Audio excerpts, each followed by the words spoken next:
رزق اللہ نے دینا ہے اور اللہ دے گا. رزق کے بارے میں پریشان نہ ہوا کریں کہ جی کہاں سے آئے گا. اللہ نے ذمہ لیا ہوا ہے. ایک مرتبہ ایک آدمی میرے پاس آیا, بہت اچھی پرسنالٹی تھی, لکھا پڑھا بندہ نظر آتا تھا, مگر زاروں قطار رونے بیٹھ گیا, آنسو ٹپ ٹپ گر رہے تھے. میں بھی پریشان ہوا کہ یہ بندہ بہت ہی دکھی ہے جو اتنا رو رہا ہے. خیر تھوڑی دیر کے بعد میں نے ان سے پوچھا کہ جی آپ بیٹھے رو ہی رہے ہیں, آپ کوئی بات کریں. اس نے کہا جی میں ایک گورنمنٹ آفیسر تھا اور ان دنوں گولڈن شیک ہینڈ والی ترتیب چلی تھی کہ گورنمنٹ کہتی تھی کہ جو بندہ اپنی ریٹائرمنٹ لے لے گا ہم اسے منافع بھی دے دیں گے اور وہ پھر کوئی اور کام کر کے اپنی زندگی گزارے. گورنمنٹ کو فائدہ یہ تھا کہ ورکر کم ہو جائیں گے اور ورکر کو فائدہ یہ تھا کہ ایک ہی وقت میں پیسے مل جائیں گے تو مکان خرید لیں گے, بیٹی کی شادی کر لیں گے, یا فلاں کر لیں گے یا فلاں کر لیں گے. وہ کہنے لگا کہ مجھے تقریباً 16 لاکھ روپیہ ملے جو بینیفٹ کے تھے. میں نے اور بیوی نے مشورہ کیا کہ ہم اس کو رکھ دیتے ہیں اور اپنے گزارے کے لیے میں کہیں پہ جاب کر لیتا ہوں چھوٹی موٹی, اور روٹی ہم کھا ہی لیں گے اور یہ پیسے بچوں کی تعلیم اور ان کی شادیوں کے کام آئیں. کہنے لگا کہ میرا ایک دوست تھا, میں نے کئی باتوں باتوں میں اس کو بھی بتا بیٹھا کہ مجھے گورنمنٹ سے 16 لاکھ ملے ہیں اور میں نے رکھ دیے ہیں. اب وہ بندہ میرے پیچھے پڑ گیا کہ ایک کاروبار ہے اور بڑا نفع ہے اس میں, بڑا فائدہ ہے اس میں, بڑا فائدہ ہے, اور اگر تم پیسہ لگاؤ تو محنت میں کروں گا اور تمہیں گھر بیٹھے بٹھائے پیسے مل جائیں گے. کہتا ہے کہ مجھے ڈر تھا کہ نہیں, تو میں اس کو نہ کرتا رہا. بالآخر ایک دن میری بیوی نے پوچھا کہ کیا مسئلہ ہے, تم کسی گہری سوچ میں ڈوبے نظر آتے ہو, کیا پریشانی ہے؟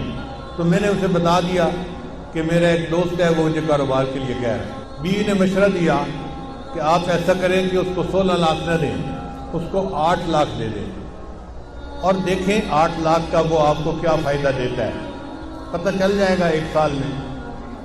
تو اگر نقصان ہونا ہوا تو آدھے پیسوں میں ہوگا, پورے پیسوں میں تو نہیں ہوگا نا. کہتا ہے مجھے بات اچھی لگی اور میں نے 8 لاکھ روپے اس بندے کو دے دیا.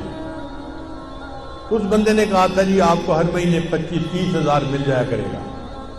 اب ہر مہینے کی پہلی تاریخ کو وہ ہمارے گھر آ کے کیش یا چیک کو دے دیتا. میں نے ایک چھوٹی موٹی جاب شروع کر لی اور ہمارا گزارا بہت اچھا ہو گیا. 25-30 ہزار ادھر سے آ جاتے تھے, باقی ادھر سے مل جاتے تھے اور ہم آرام کی زندگی گزارے. 1 سال پورا اسی طرح گزر گیا. تو میری بیوی نے کہا کہ یہ تو بڑا اچھا کاروبار ہے کہ جس میں اتنے پیسے دینے سے ہمیں ہر مہینے اتنے پیسے مل جاتے ہیں. سال گزرا تو میرے دوست نے کہنا شروع کر دیا کاروبار تو بہت اچھا ہے لیکن ہم نے پیسے تھوڑے لگائے ہیں, اگر اور زیادہ لگا دیں تو اور نفع ہو جائے گا. میں نے بیوی کو بتایا, اس نے کہا ہم نے 1 سال آزمایا ہے, دیکھا ہے شریف آدمی ہے, اچھا آدمی ہے, وعدہ پورا کرتا ہے, تو آپ اس کو باقی بھی پیسے دے دیں. کہتے ہیں میں نے اس کو باقی 8 لاکھ بھی دے دیے. اب باقی 8 لاکھ دینے کی دیر تھی, اس نے تو نگاہیں بدل لی, فون میں بات کرنی چھوڑ دی. میں مصروف ہوں, ابھی کال نہیں لے سکتا, میں بعد میں کال کروں گا, میں یہ کروں گا, میں وہ کروں گا. اور جو ہر مہینے پیسے دیتا تھا وہ بھی اس نے ڈیلے کرنا شروع کر دیے. پہلی تاریخ کے پیسے 10 تاریخ کو دیے, پھر دوسرے مہینے اس نے 20 تاریخ کو پیسے دیے, اور تیسرے مہینے مہینہ ختم ہو گیا اور پیسے دیے ہی نہیں. اب میں نے اسے فون کیا, بھئی آپ ہر مہینے پیسے دیتے تھے تو ہمیں گھر میں خرچے میں تنگی ہو رہی ہے, آپ پیسے نہیں دیے اس مہینے. او جی میں نے آپ سے بات کرنی ہے, میں 2 بندوں کو لا کے آپ سے بات کروں گا. اب بات اس نے کیا کی, اس نے کہا جی کہ مجھے تو کاروبار میں نقصان ہو گیا ہے اور 16 لاکھ کے 16 لاکھ ختم ہو گئے ہیں, تو میرے پاس تو پیسہ ہی نہیں آپ کو دینے کے لیے. اور جو بندے لے کے آیا تھا وہ بھی اسی کے سائڈ کے تھے, اسی طرح کے, وہ بھی مجھے سمجھانے لگے اور کہنے لگے کاروبار میں لاس بھی ہو جاتا ہے, پروفٹ بھی ہو جاتا ہے. اب آپ نے اگر 1 سال پروفٹ کھایا ہے تو لاس ہو گیا تو لاس کو بھی برداشت کر لو. کہنے لگا میں بڑا پریشان کہ میرے 16 لاکھ روپے ختم ہو گئے. کہتے ہیں اس سے میں مقدمہ تو کر نہیں سکتا تھا, نہ میں لڑ سکتا تھا, وہ لڑائی میں مقدمے میں مجھ سے زیادہ تیز تھا. لیکن مجھے گلٹ تھا اندر ایک میرے صدمہ تھا کہ یہ میرے بچوں کے لیے پیسے تھے, میں اس کو محفوظ رکھتا تو بچوں کی پڑھائی میں کام آتے, بچوں کی شادیوں میں کام آتے, میں نے بچوں کے پیسوں کو ضائع کر دیا، لہذا میں نے خود یہ غلطی کی۔ کہنے لگا کہ اب میرے اندر اتنا گلٹ ہے کہ بس ہر وقت آنسو بہتے رہتے ہیں اور مجھے سمجھ نہیں آتی کہ میں کیا کروں۔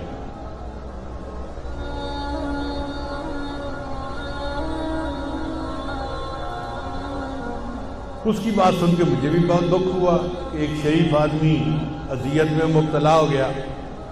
میں نے اسے تسلی دی، پھر تسلی دے کے میں نے اس سے پوچھا کہ مجھے یہ بتائیں کہ آپ کا رزق کہاں پہ ہے؟ کہنے لگا کیا مطلب؟ میں نے کہا آپ کا رزق زمین میں ہے یا آسمانوں میں ہے؟ کہتے جی آپ بتا دیں۔ میں نے کہا اللہ تعالیٰ فرماتے ہیں وَفِي السَّمَاءِ رِزْقُكُمْ، اور تمہارا رزق آسمانوں میں ہے۔ تو جب ہمارا رزق آسمانوں میں ہے تو ہمارا رزق کوئی ہٹھا نہیں سکتا، کوئی چوری نہیں کر سکتا۔ جو ہمیں پہنچنا ہے وہ اللہ پہنچا کے رہے گا۔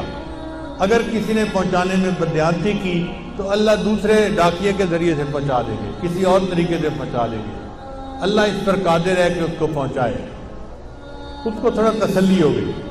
میں نے کہا کہ دیکھیں آپ کا رزق تھا، اگر کسی نے آپ سے بددیانتی سے لے لیا آپ فکر مت کرو، اللہ آپ کو آپ کا رزق دوبارہ دے دیں گے، آپ پریشان نہ ہو۔ اب اس کا جو رونا تھا وہ بند ہو گیا، ذرا تسلی ہو گئی۔ میں نے اسے بیت کے کلمات بھی پڑھا دیے اور اس کو کہا کہ بس اپنے دل سے معاف کر دو اور یہ عہد کرو کہ یا اللہ اس نے میرے ساتھ بددیانتی کی، میں زندگی بھر کبھی کسی کے ساتھ بددیانتی نہیں کروں گا۔ اس نے یہ بھی وعدہ کر لیا۔ پھر میں نے کہا اچھا یہ بھی میرا وعدہ کرو کہ جب اللہ آپ کو آپ کی ضرورت سے زیادہ پیسہ دیں گے تو آپ زکوٰۃ پابندی سے ادا کریں گے۔ اس نے یہ بھی وعدہ کر لیا۔ لو جی میں نے دعائیں دے کے اس کو رخصت کیا۔ رخصت ہوتے ہوئے مجھ سے پوچھنے لگا حضرت اب میں کیا کروں؟ میں نے کہا کہ بھئی آپ کوئی ایسا کام شروع کریں جو پیسے کے بغیر ہوتا ہے، اللہ برکت دے دیں گے۔ تو ہنس پڑا، حضرت پیسے کے بغیر تو کام کوئی نہیں ہوتا۔ میں نے کہا سوچیں کوئی نہ کوئی کام ایسا نکل آئے گا، چاہے مزدوری کیوں نہ کرنی پڑے۔ لو جی وہ گیا اور اس نے گھر جا کے بیوی کو بتایا۔ اس کی بیوی کا غم بھی ختم ہو گیا کہ ہمیں ہمارا رزق اللہ دے دے گی۔ پھر بیوی نے اس کو مشورہ دیا، ہم دیہات میں رہتے ہیں اور یہاں جو کسان ہوتے ہیں نا یہ کھاد خریدتے ہیں شہر سے، اور ان پڑھ ہونے کی وجہ سے ان کو پتہ ہی نہیں چلتا کہ یہ کھاد کون سی ہے اور کون سی نہیں ہے۔ تو آپ اگر شہر کی کسی کمپنی سے کھاد کی بوریاں کریڈٹ پہ لے کر آئیں اور ان دیہاتیوں کو یہاں بیچ دیں پروفٹ رکھ کے، تو پھر پیسے آپ واپس کر دینا اور کچھ آپ کو نفع مل جائے گا۔ لو جی یہ بندہ کھاد کی کمپنی کے پاس گیا ملتان میں، ان سے بات کی کہ مجھے جی آپ 10 بوریاں دے دیں کریڈٹ پہ، میں آپ کو پیسے مہینے کے اندر واپس کر دوں گا۔ وہ کہے جی ہم تو آپ کو نہیں جانتے، ہم آپ کو کیسے دے دیں؟ یہ کہے جی میرے کاغذات دیکھو، میں اتنا آفیسر تھا گورنمنٹ کے اندر، یہ بھی مجھے جانتا ہے، یہ بھی جانتا ہے، یہ بھی جانتا ہے۔ وہ کہیں کہ بھئی ہمیں تو شکل صورت سے بھی نظر آتا ہے کہ تم آفیسر رینک کے پڑھے لکھے بندے ہو، لیکن ہم بغیر پیسے کے کیسے اپنا مال دے دیں؟ ہم نہیں دے سکتے۔ اب یہ بیچارہ روز جائے اور روز ان کی منت حفاظت کرے کہ آپ لوگ میرا کام شروع کروا دیں۔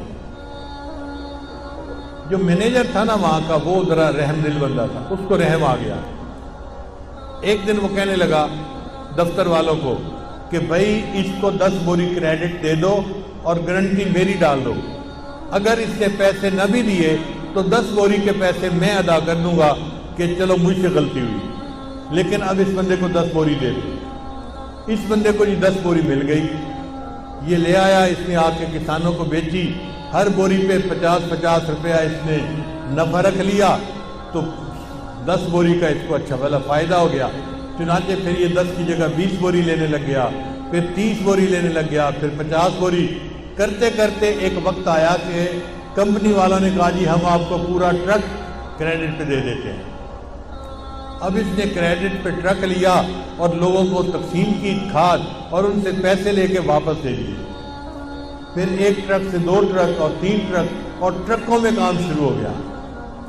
اللہ کی شان دیکھیں، کوئی 6-7 سال کا عرصہ گزرا ہوگا، یہ بندہ ایک دن میرے پاس واپس آیا، مجھے کہتے ہیں الحمدللہ حضرت آج میں 16 کروڑ کی پراپرٹی کا مالک ہوں۔ 16 لاکھ اس کے ضائع ہوئے تھے، اللہ پہ توکل کی، اللہ نے برکت رزق میں ایسی دی کہ 16 کروڑ کی پراپرٹی کا وہ مالک بنے۔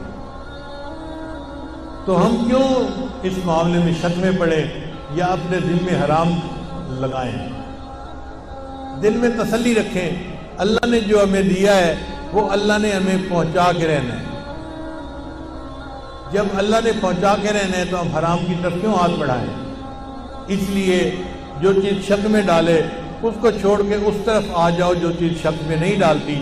اللہ تعالی ہمیں ایسے صاف پاک معاملات کرنے کی توفیق عطا فرمائے۔